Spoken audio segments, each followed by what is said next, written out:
Leaders set vision and strategy, and influence and shepherd others along a journey to achieve that vision. The very best leaders are selfless. They care about helping others, both at work and in society. Core to the essence of being a triple threat leader is being a leader of consequence. This is someone who recognizes that success in the boardroom, that success in the operating room, that success in the political arena is inextricably linked to deeply furthering and supporting a social cause. Welcome to the Leaders Perspective Podcast. Leaders Perspective Podcast, where we talk to triple threat leaders about the people, products, trends, and experiences that influence business. I'm now pleased to introduce your host, Jason Goldberg.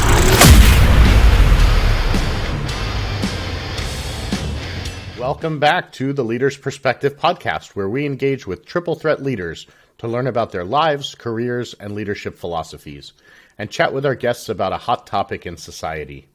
As a reminder, a triple threat leader is one who embodies the very best of leadership and who has strong IQ, EQ, and DQ, intelligence quotient, emotional quotient, and decency quotient. I am thrilled to welcome Emily Chang, executive, speaker, author, and influencer. Emily is the CEO of McCann World Group China and previously served as Chief Marketing Officer for Starbucks China and the Chief Commercial Officer for Intercontinental Hotels Group in China. Earlier in her career, she led retail marketing for Apple in Asia Pacific and began her career with 11 years at Procter & Gamble. She is a prolific speaker, having delivered 3 TED Talks and spoke at Fortune's Most Powerful Women Summit. Emily earned her BA and MBA from the University of Rochester. She is also the best-selling author of The Spare Room, an amazing and influential book where she discusses her journey in supporting nearly 20 people who needed a helping hand. She not only talks about values-based leadership, but she describes her journey in finding and defining her own social legacy.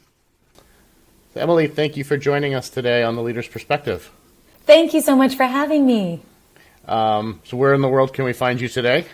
Today, I'm in Los Angeles. I came on a very whirlwind tour of the United States with my daughter and then ended up having our flight canceled. So we're here for a little while longer than expected, but really trying to enjoy this wonderful place while we're here. Awesome. Very nice. And how has travel been, to and from China over the last few months? It has not been so much. So I went out to China about 2 years ago and frankly didn't even endeavor to leave the country because I knew it would be difficult to come back. In fact, this summer when we booked our trip, it was only because we had seen more people coming back and everything seemed like it was starting to hit a rhythm. But there's always the unexpected. Yeah, for sure. Awesome. Well, so let's start off. Just tell us about yourself. Where are you from? What are your hobbies? Who's Emily? Sure. That's always the big question. Where am I from? I was born in the States. I've now lived half of my adult life in China and half in the United States. Same with my career. I'm married to a Korean American and I have a daughter who's Korean Chinese, but born in America with an American passport. So I think we're all a little bit global citizens in that respect. And in fact, on a first slight deviation, I think this is an interesting conversation these days. People, especially those who are working between China and U.S., have somehow felt compelled to pick a side. Do I want my kid raised in China or in the U.S.? What education do I want? And it feels like if I make a stake in the ground, this is where I need to be until the kid graduates. And right. I guess I feel differently, even right now as I'm a little bit stranded in Los Angeles. What's great is we can feel like we're home wherever we are. Home may not necessarily be the country or the place. It's how we define the space around us. That's terrific.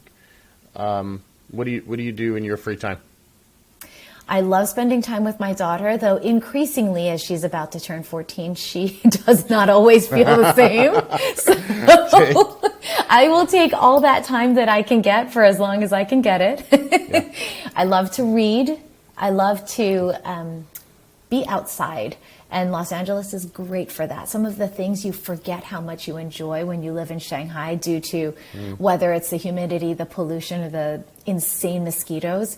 It's just been nice to be outside this last week. So yeah, I love working. I love moving. I love reading. I love spending time with my daughter.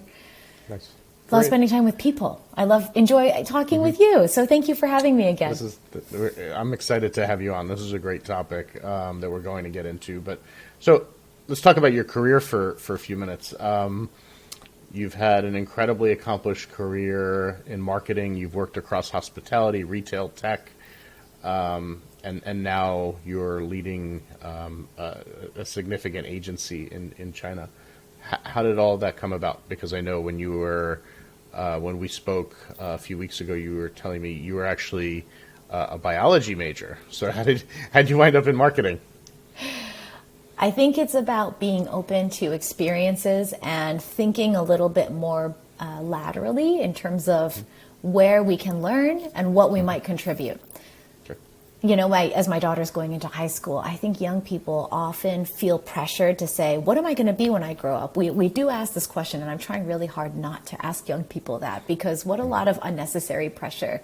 If we don't have a set goal, which, if I may say, more often than not, isn't even designed by us, but probably by our parents, then we can think much more broadly about what interests us and take each new opportunity more as learning than as a forward step in my career, per se. So though I studied science and I was very keen initially on being pre-med, I had a situation where I suddenly realized that what drew me to medicine and taking care of sick kids is in fact making me very unsuitable to this career because I don't have that emotional distance. And you know, what a gift to learn that. I was enrolled in med school and realizing at that moment, this can't be for me. And so I switched paths and went and got my MBA instead. And I think that was maybe a little bit of a brave move in some ways, because suddenly you're walking away from what you thought you wanted to be into something you don't know. But knowing that plan A is probably not what I want, or it's not going to be a good fit, certainly not even knowing what plan B is, it has to be a better direction. And what it does is it opens more doors in a different sort of vector. And that is a summary of my career. I've never planned. People reach out a lot on LinkedIn and they'll say, you've been in different industries. Tell me how you did it. How did you plan it? And frankly, none of it was really planned. I feel very lucky. I've been recruited from one job to the next by really broad-minded people who can probably see what I've done, what I could contribute, and are willing to teach me the rest. And now, go ahead.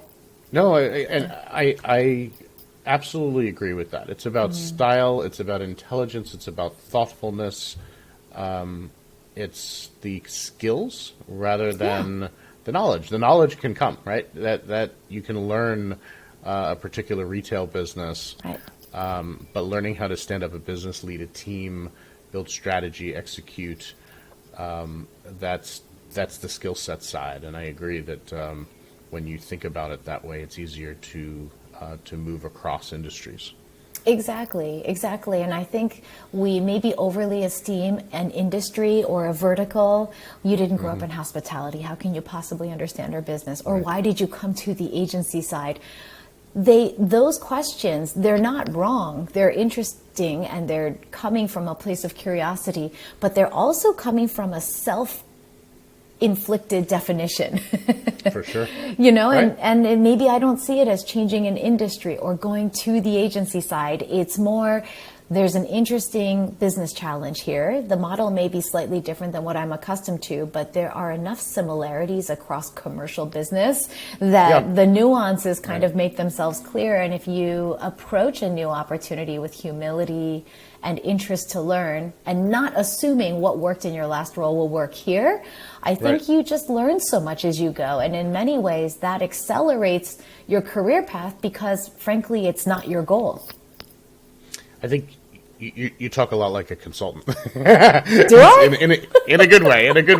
In that, you know, when I talk to CEOs, founders, executives, and I don't know their business per se, I always encourage them to think about the customer first, rather than the product first. Right? It's the customer, it's the journey. Get in the customer's mind. Think about who is that customer, what brands are they interacting with, where do they work, how do they earn money, what stresses them out. And if you really understand the customer, then the business and the product will follow. And if you think about the journey that way, and then that really moves across industries. So let's shift a little bit. I want to spend a good amount of time talking about the spare room. So I had an opportunity to read the book over the last few weeks. It's an absolutely incredible book. I encourage our listeners to download it on Amazon or Walmart. But in your words, can you tell the listeners about the story of the spare room? Sure. I'll tell a little bit about how it started and how it evolved, because that's one of the lessons I shared in my own career journey, which is going with the flow in a lot of ways and seeing what transpires. I started off with a desire to share some of the stories from our own spare room, where we've taken care of now 17 kids, babies, young people, over the course of the last 23 years or so.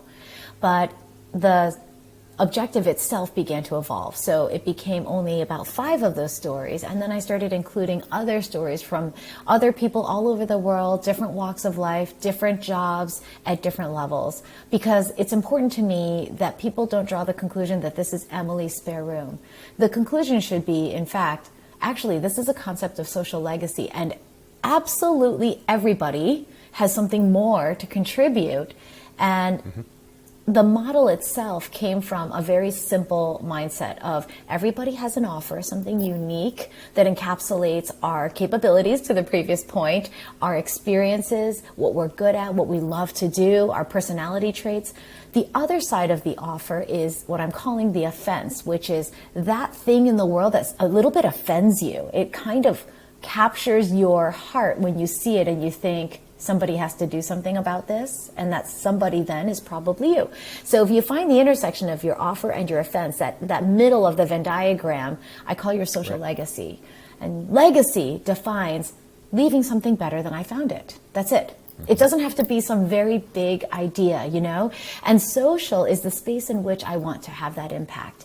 So for me, I started off thinking that the spare room was my social legacy. And I had the privilege of doing a TEDx talk on this subject, and it really forces you to think about what is my idea worth sharing. I started to realize over the course of these 9 months, the spare room is a part of the offer, but my social legacy is something different. And as I articulated it, it brought incredible clarity to who I am, the priorities I make, where I spend my time, and it transcended how I want to live my life at home and how I want to live my life at work. So that's the fundamental idea of the social legacy, and I would love for it to become a movement where people start asking each other, what's your social legacy? What's your spare room? And it becomes an amplifying effect where people are then able to land on, oh my gosh, I do know what I bring to the world. I feel confident in that. And I know how I want to direct that offer. I think it can become incredibly powerful if people start kind of leaning into what they believe that they bring to the table and have more confidence in how they want to leverage those skills. I agree. Let's dive down, though, just so that everyone understands what you mean by your spare room, for those who haven't read the book. And you mentioned now 17 young people. Can you tell them what you do with the spare room, how that came about? Well, I think every one of these kids has come to us through a different way, which is in and of itself a little bit magical, I think. The very first girl I met when I was only 20 years old and still in undergrad, she needed a safe place to stay. I brought her home. I didn't really know what I was doing. It wasn't a very intentional, it wasn't even, I can't say like a humanitarian born out of deep care. It was I can't just leave this kid on the side of the road. And sometimes we stumble into something that's much bigger than ourselves. So I think, sometimes just simply being willing to say yes, sometimes simply following that sort of instinct, your own spirit of reaching out to this kid and saying, I want to go home, it's cold, I'm tired, I have so much work to do, but I can't get myself to. There's a reason for that. So stop and see if you can help in one moment. Because something I've learned is our capacity to give, to contribute, and to grow far exceeds our wildest imagination. So this girl came to have dinner with me. She spent one night, she spent 3 a week, months, and she ultimately ended up living with a foster family. She then introduced another kid she had met on the street, who then moved in with me, and on and on. And every kid has come to us through a very unofficial channel. And I think that's part of sort of the openness that comes when you say yes to these opportunities. Those opportunities will sort of start to find you. So our most recent kid we met through, again, a link, a red thread of a previous kid we had. This kid's name is Wayne, and he has hydrocephalus. He's our second little boy we've taken care of with hydrocephalus. He lived with us for about 6 or 7 months and just had an incredible progress report in his time living with us. And he's now living with a different family who we're very much hoping will adopt him. He's doing great. Again, similar to the first boy, Teo, who I wrote about in the book, there are a lot of parallels. Wayne came to us and couldn't move, really couldn't articulate any words.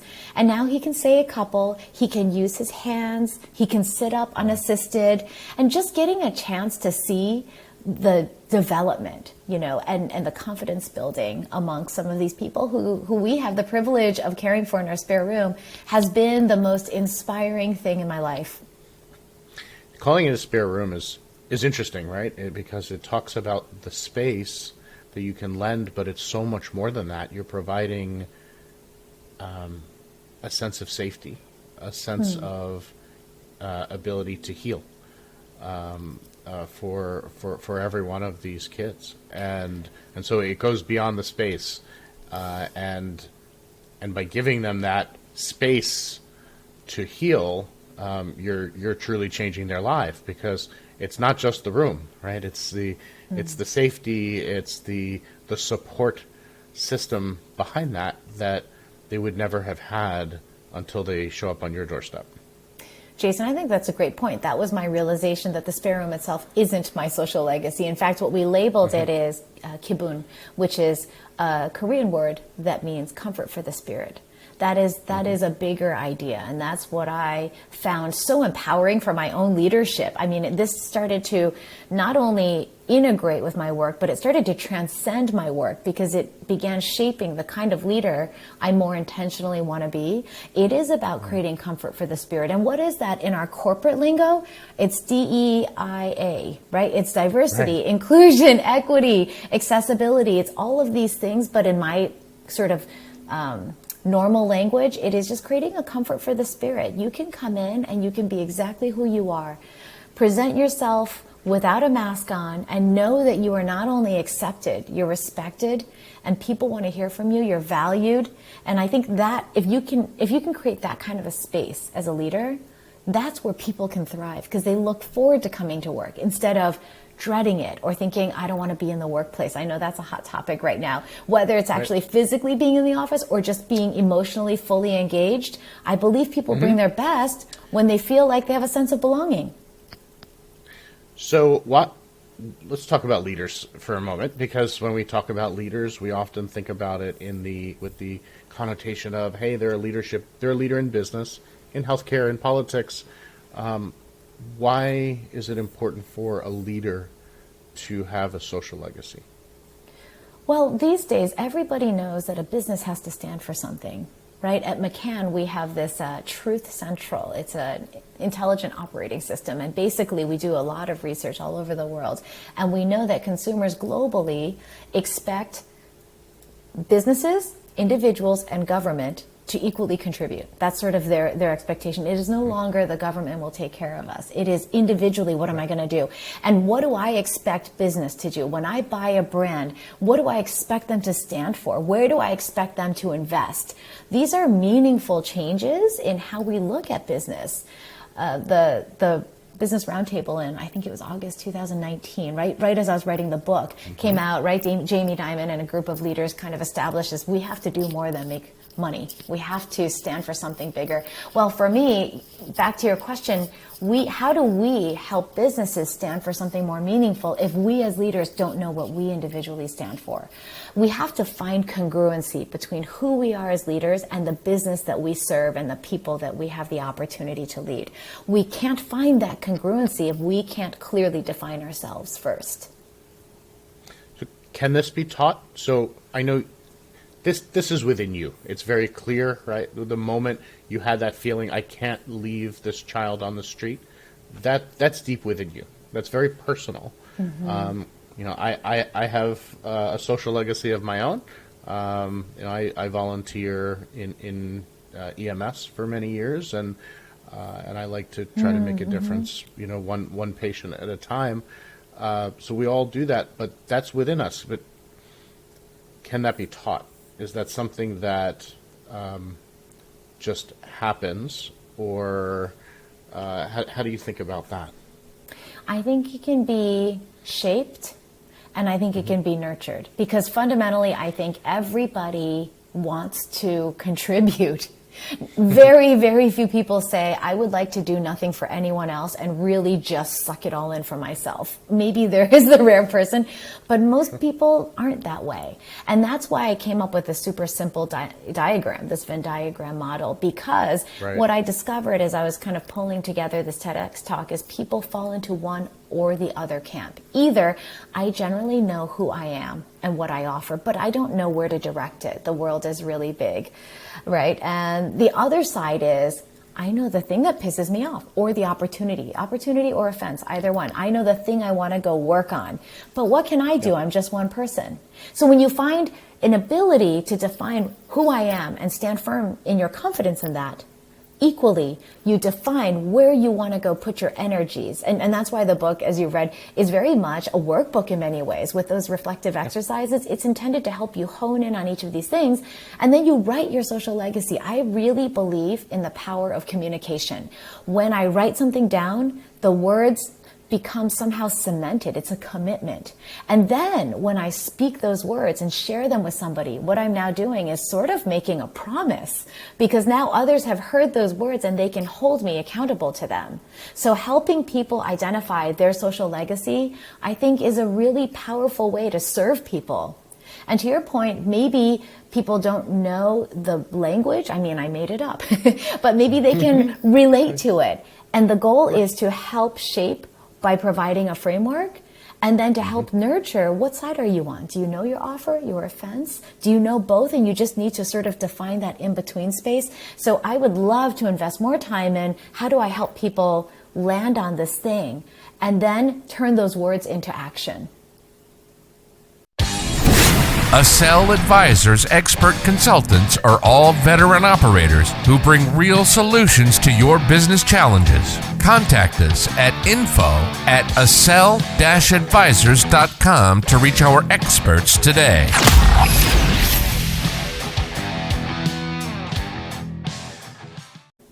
So I've had an interesting debate with leaders in recent years about the shift to being more vocal in the world. We've seen it in the United States over the last few years, where you have large CEOs of large brands that are taking a stand on social and political issues. I'll go out on a limb and say that as a society, we're in crisis right now. Rights are being taken away from people. People around the world are still being persecuted in certain countries and regions. As shocking as it is, we still have horrible food and healthcare shortages all around the world at a time where there are first world countries that have so much. There's still inequities in different parts of the country and different parts of the world. So what I hear from some leaders, that sometimes they're concerned. What I hear from some leaders is that sometimes they're concerned that they don't speak up. They fear the consequences of alienating customers or employees. So obviously, having a social legacy can be personal, but it can also be brought to the office, right? It can be something that a business takes on as a cause. So how do you feel about leaders standing up for a cause publicly? I feel like it's, in fact, our responsibility. I think the more trust and responsibility that is given to a person, the more we owe back with the privilege of that role. I think anybody who is entrusted with a lot and is given a platform is being negligent by not using it. That said, we have to be wise as well. So let me step back. I would say there are probably 3 things we should keep in mind. The first is courage. I do think it takes courage to step out and say, here's who I am. I mean, it took courage to write a book, though I've never written anything. And frankly, I don't know if I'm even a good writer, but let's write this thing because I believe it's bigger than myself and I want to try. That's courage, and let's hope that it lands in a way that it's intended. The second thing is wisdom, which is courage does not mean complete fearlessness. Courage means having the bravery to do what we think is right and where we feel called to do it. Wisdom says, let's think about how that manifests. Am I at the right company? Does the company ethos match my own? And will they support what I have to say? So those 2 things I think have to go hand in hand. We have to have courage, but we also need to be wise. And I think the third thing I would say is we want to be gracious. Mm-hmm. So it's very easy to think about courage and those people who are throwing their fists in the air right now. I'm not sure that's my definition of courage. Right. We want to be gracious to people. We want to try and withhold judgment and not look to something and say, that's wrong. Instead, let's lead with love. Let's think about what we believe in versus what others believe in and criticize that. If we have the courage to stand for what we believe in, the wisdom to understand the context in which we ought to share that belief and how to land it in the way that it's intended. And then the graciousness to land it in a way that is not judging others, but rather saying, here's who I am vulnerably, here's what I believe, and I hope this is beneficial to you. Those would be the 3 words that kind of came to mind as you brought up that question. That's great. You mentioned earlier in this chat that it's incumbent upon companies to step up and also take care of other people and take care of society as well, in addition to their core mission as a business. And I think we're starting to see that more and more, right? As perhaps certain social rights are taken away from people, employers are stepping up and filling in the gap so that their employees don't suffer. How do you feel about that? Is that an employer's responsibility? I want to dig a little bit deeper on how much an employer should take care of its employees and really walk the walk, right? For you to take care of your family, for you to take care of other people in society, we as an employer need to take care of our people.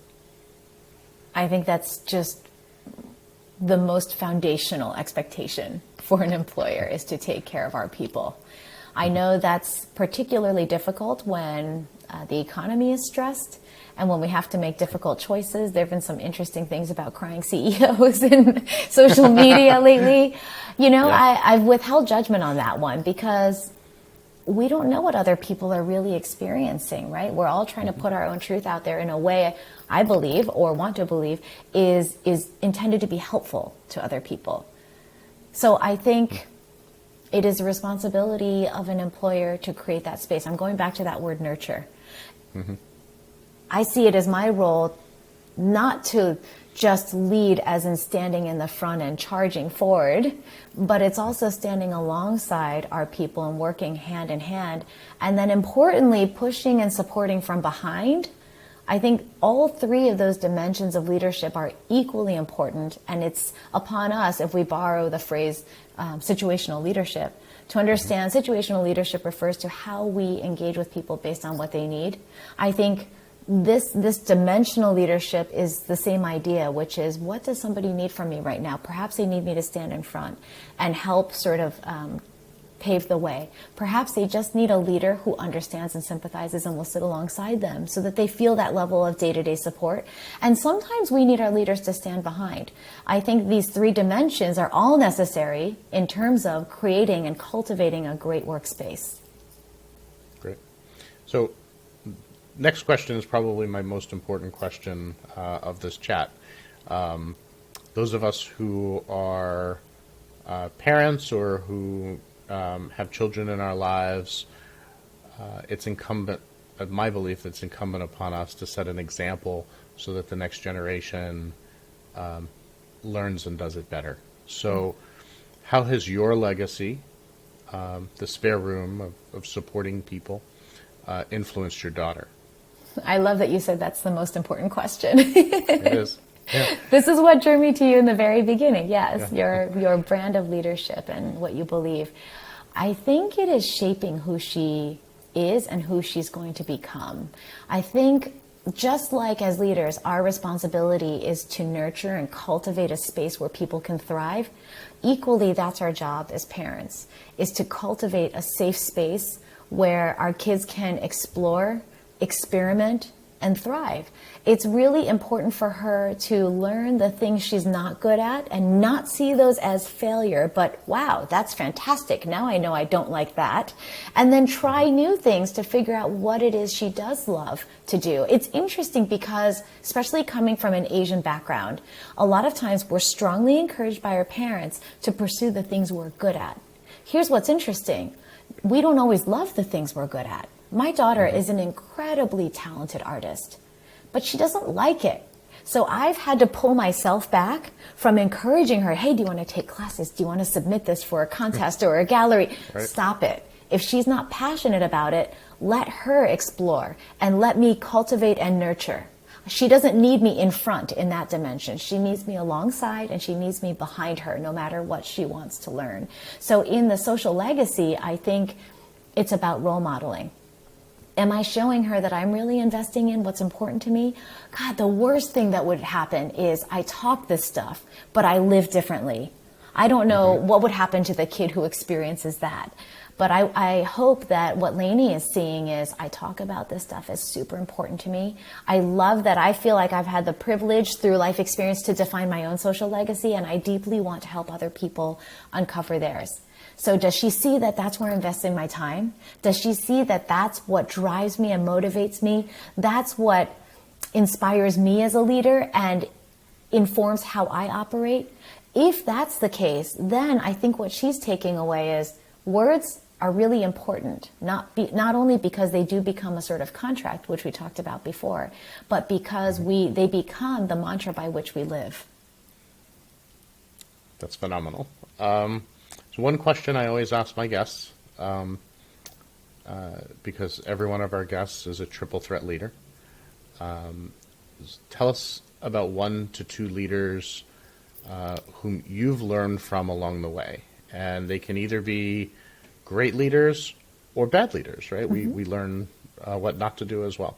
You can say who they are if you'd like, but certainly what did they teach you? I think to one leader who did something really phenomenal. This was before Lainey was even born. So I worked at the Walmart team with Procter & Gamble. I don't remember when. You guys will have to look it up on my LinkedIn. But I worked for a woman named Tia Jordan.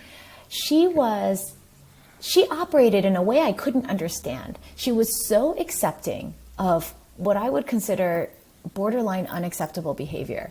People kind of, back then, right? People stumbling into work late, kind of hungover, drinking a Red Bull, or other people being probably pretty sharp around the edges. She was able to accept so much of this. And I kept thinking, how does she deal with this? Why isn't she, having been raised in Procter & Gamble and grown up through, sort of an engineering background, why isn't she shaping them? And now we would call that inclusion. But we didn't even have the word back then. It's sort of like when Brene Brown introduced this idea of vulnerability and suddenly gave us words to the things that we were feeling and didn't know how to express.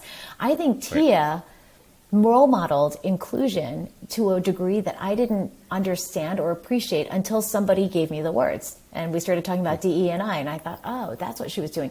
It's not just about numbers. It's not about representation of different backgrounds or skin colors.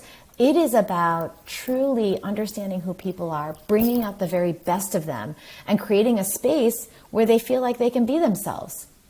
I think we had some incredibly talented people there who, based on their behavior, others may not have seen or recognized the value. But because she was able to accept the way they operated, I'm thinking of a couple people in particular. They are all insanely successful today. I think Tia was the person who unlocked that for them. Very nice. That's a great example. Emily, this was an amazing conversation. I loved learning about your journey and about defining your social legacy. You're an amazing leader of consequence. And as a reminder for our listeners, you can find Emily's book, The Spare Room, on Amazon and Walmart. I encourage you to look up her website, thesociallegacy.com. Is that correct? Yes, social-legacy. Okay. That's right. social-legacy.com. And to watch her TED Talks. You'll learn a lot. So thanks so much for being with us today. Thanks, Jason, and thanks for encouraging us to be triple threat leaders. I want to thank Emily for joining us on the Leader's Perspective podcast. Emily is an incredible person and an incredible executive, and what she's doing with her spare room is nothing short of saintly. She is forever changing lives. Emily's book outlines a framework for leaders to identify and define their own social legacy. I encourage all of our listeners to read it and think about how to apply that in your own lives. So at the end of every podcast, we take a few minutes and we think about the top 3 things that we learned from our guest today. And there were 3 things that I noted down during the conversation with Emily. Number 1, we have to find congruency between who we are as leaders in the business that we serve and the people that we have an opportunity to lead. And we can't find that congruency until we clearly define ourselves first. Number 2, 3 things that we should keep in mind as leaders that define our social leadership style, or as we define our social leadership style. You need the courage to stand up for what you believe in. You need wisdom of understanding the context in which you should share that belief. And you should be gracious in sharing who you are and what you believe in.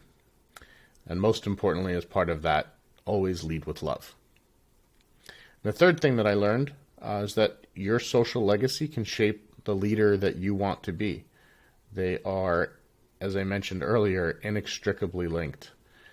So be exactly who you are, be genuine, and serve people. So thank you again for listening to the Leader's Perspective podcast. As always, have a great day and be your best self.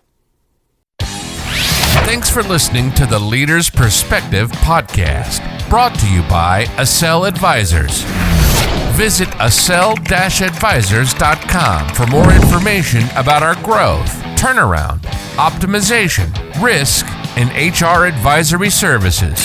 The Leader's Perspective is produced by Accel Advisors, LLC. And is available on YouTube, Apple, and Spotify.